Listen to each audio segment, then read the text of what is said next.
जब नारद जी महर्षि वेदव्यास को समझा रहे थे कि आप रचना करो, तो बात समझ में नहीं आ रही थी कि अब मैं नहीं करूंगा, तो उन्होंने अपने पूर्व जन्म का चरित्र सुनाया था।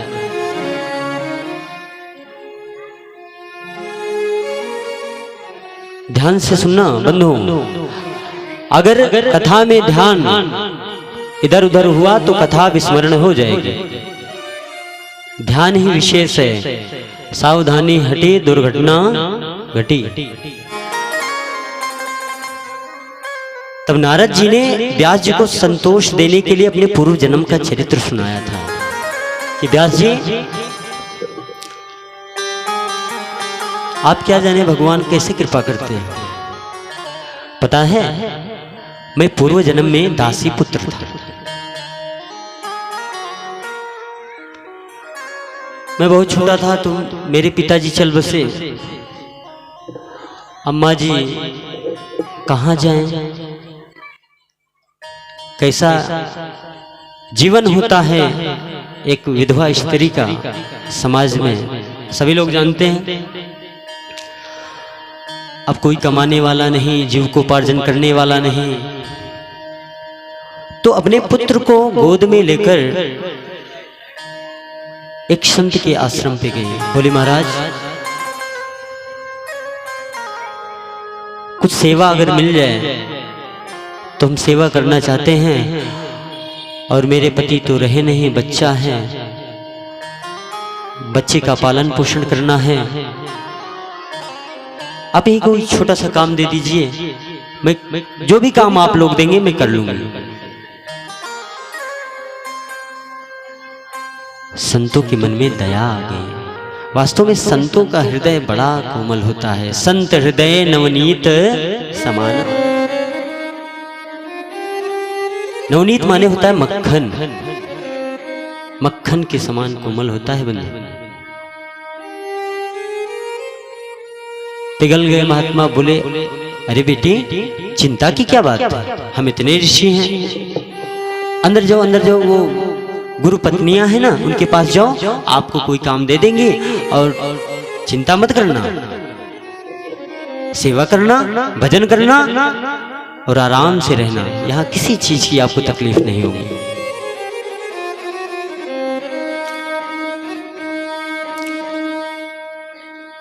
गुरुमाताओं ने गौशाला में उसे काम दिया, गवों को सेवा करती, संतों की सेवा करती, समय बीतता गया।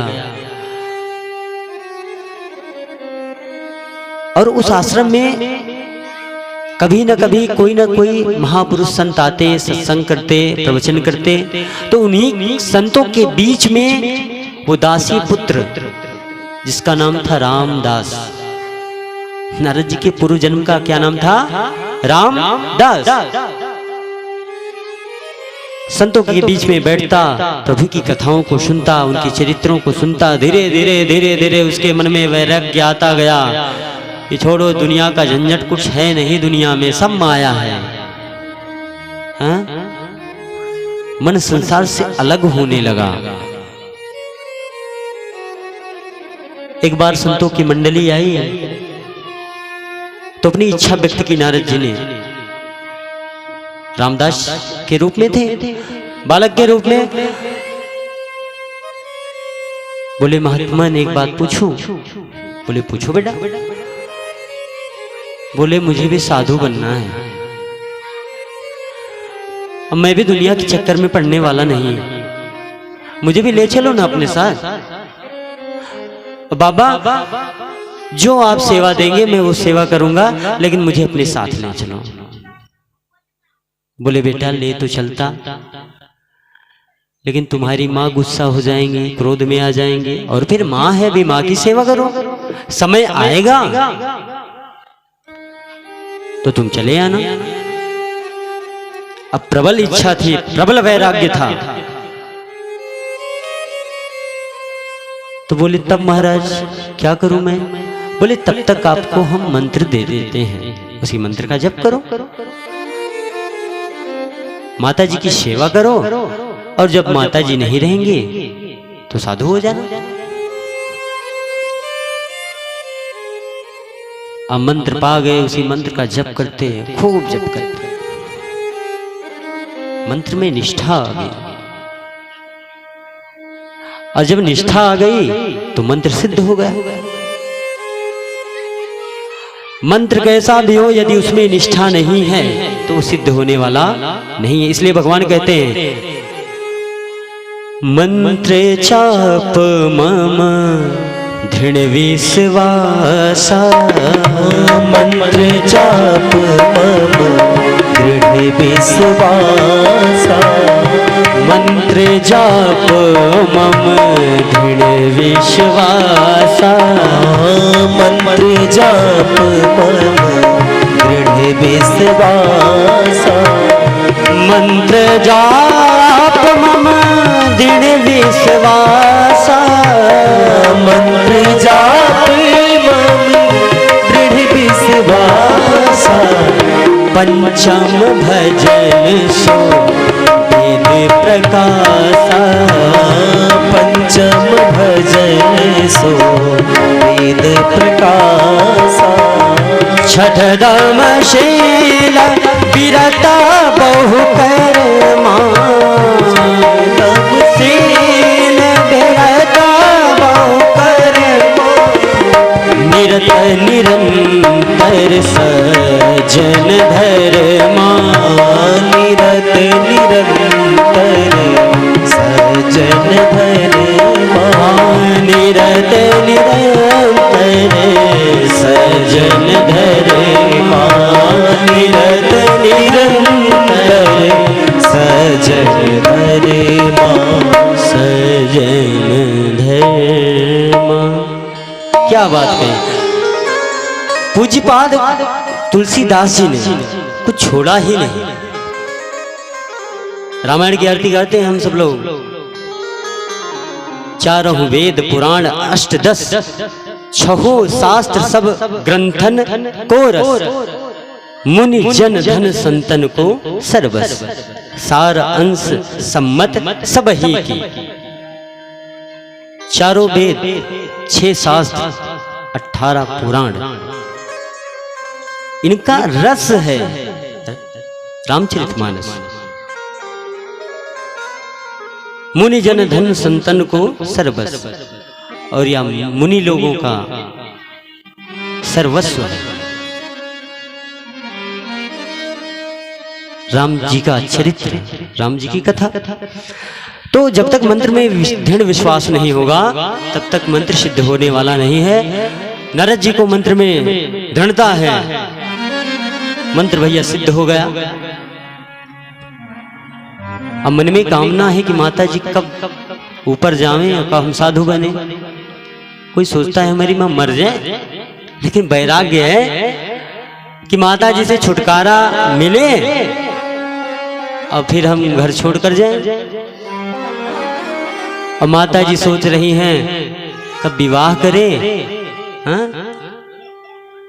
रुंझुन करती हुई बहुरिया घर में आए, हमें भी आराम मिले। अच्छा, मंत्र में इतनी शक्ति, इतनी सिद्धि कि कामना ही की।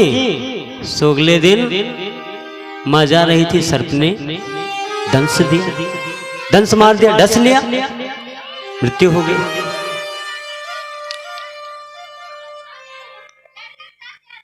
अब नारद जी आए, सोच रहे हैं रोएंगे तब तो ठीक है, और नहीं रोएंगे तो दुनिया वाले कहेंगे कि कैसा प्राणी है, मां के मरने पर रोता नहीं। क्योंकि कोई शोक नहीं है नारद जी को कि मेरी मां चल बसी, मन ही मन प्रसन्न है और दुनिया के सामने 2-4 आंसू बहा रहे हैं। क्यों? छुटकारा मिल गया। अब मैं भगवान का भजन आनंद से कर सकता हूं। महाराज चल पड़े, बड़ी दूर एक बट वृक्ष की छाया में बैठे और भगवान का ध्यान लगाया और मंत्र जपने लगे। अब मंत्र में ऐसी दृढ़ता महाराज कि जपते जपते भगवान कि छवि, भगवान की सुंदर छवि उनके हृदय में प्रस्फुटित हो गई, प्रकट हो गई। बोले बांके बिहारी लाल की जय। ऐसी छवि। नारद जी सुनने, आहा, मैं तो सिद्ध हो गया, मुझे भगवान का दर्शन मिल गया, अब तो मैं सिद्ध हो गया, मेरे जैसा तो कोई सौभाग्यशाली है ही नहीं, मैं तो भैया सिद्ध हो गया, भगवान को मैंने पा लिया। लेकिन ये जैसे मैं शब्द आया ना, तैसे भगवान की सुंदर झांकी गायब। क्यों? जब मैं था तब हरि नहीं, अब हरि है मैं नाही, सब अंधियारा मिट गया, जब दीपक देखा मां। जब मेरे अंदर अहमता थी तब हरि नहीं थी, लेकिन जैसे अहमता गई, अहंकार गया, भगवान हृदय में प्रविष्ट हो गए। अभी हर है मैं ना है, और सब अंधियारा मिट गया जब दीपक देखा माँ। जब अपने अंदर ही भगवान को हमने देख लिया तो सारा अज्ञान का अंधकार समाप्त हो गया।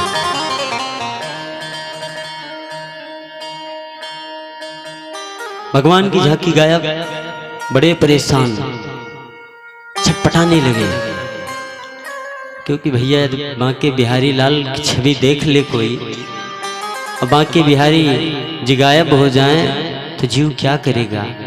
छटपटा रहा है, परेशान है कि कहाँ गए भगवान, कहाँ गए, ऊपर नीचे चारों तरफ ढूंढ रहे हैं, रो रहे हैं, प्रभु आप मुझे छोड़कर कैसे चले गए। मुझको माधव का सहारा मिल गया, मुझको माधव का सहारा मिल गया, मुझको माधव का सहारा मिल गया, मुझको माधव का सहारा मिल गया, मुझको माधव का सहारा मिल गया। ओ मेरी किस्ती को किनारा मिल गया, हाँ मेरी दृष्टि को किनारा मिल गया, मुझको माधव का सभी लोग ताली बजाएंगे।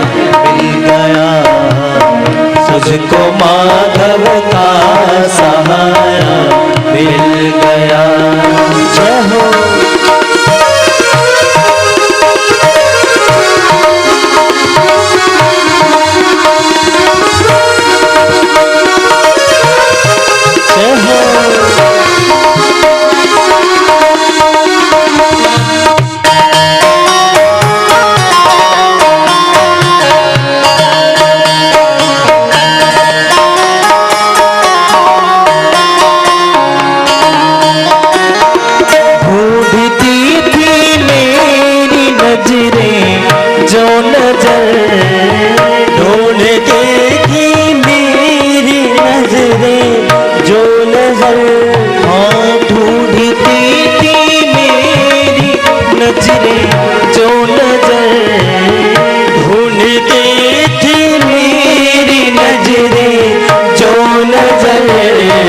प्यासी नजरों को नजारा मिल गया, प्यासी नजरों को किनारा मिल गया, मेरी किस्ती को किनारा मिल गया, मेरी किस्ती को किनारा मिल गया, मुझको माधव का सहारा मिल गया, मुझको माधव का सहारा मिल गया।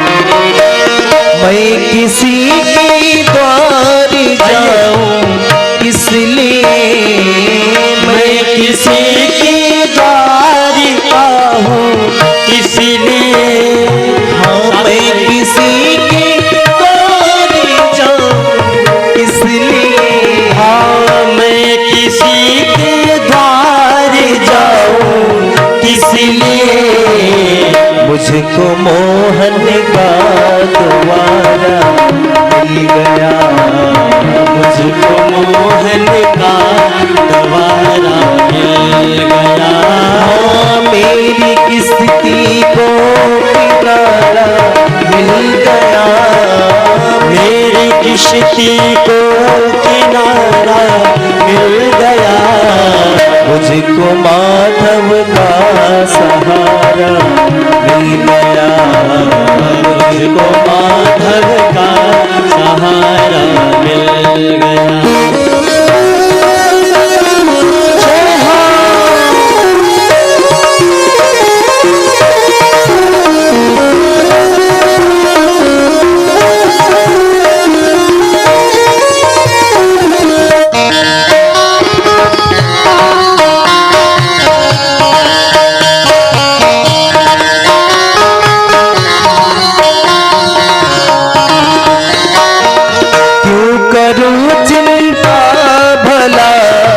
संसार की क्यों करूं चिंता भला संसार की, क्यों करूं चिंता भला संसार की, क्यों करूं चिंता भला संसार की।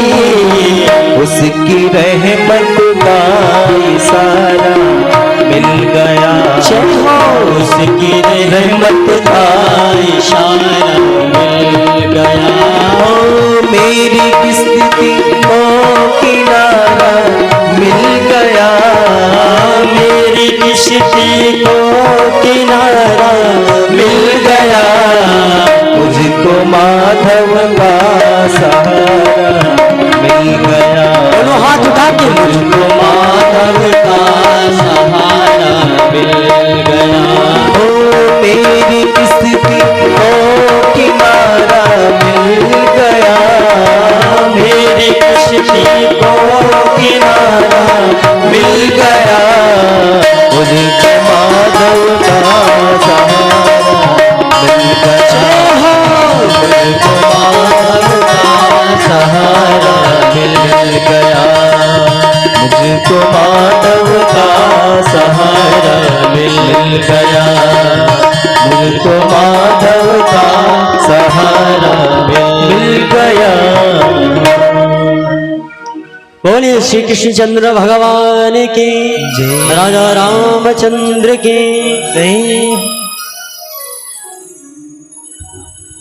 महाराज झांकी गायब हो गई। भगवान की हृदय से नारद जी के बड़े व्याकुल हुए।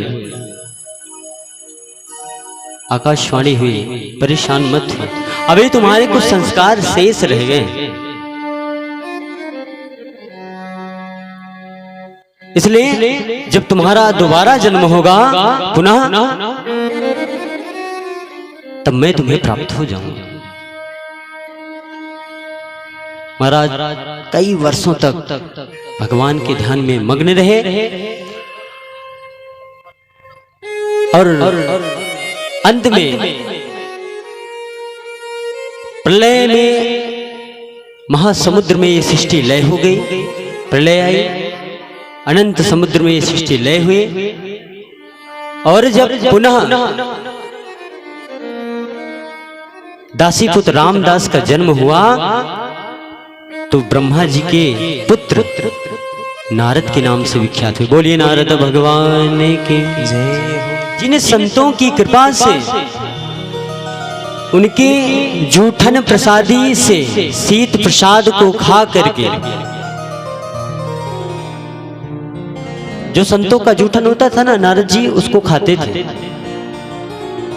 उसी शीत प्रसादी के प्रताप से आज ये दासी पुत्र रामदास नारद बन गया, जो सब जगह पूजनीय है। चाहे देवताओं में जाए नारद जी, चाहे असुरों में जाए, सब दंडवत करते हैं और एक ही काम है उनका, श्रीमन्नारायण श्रीमन्नारायण श्रीमन्नारायण।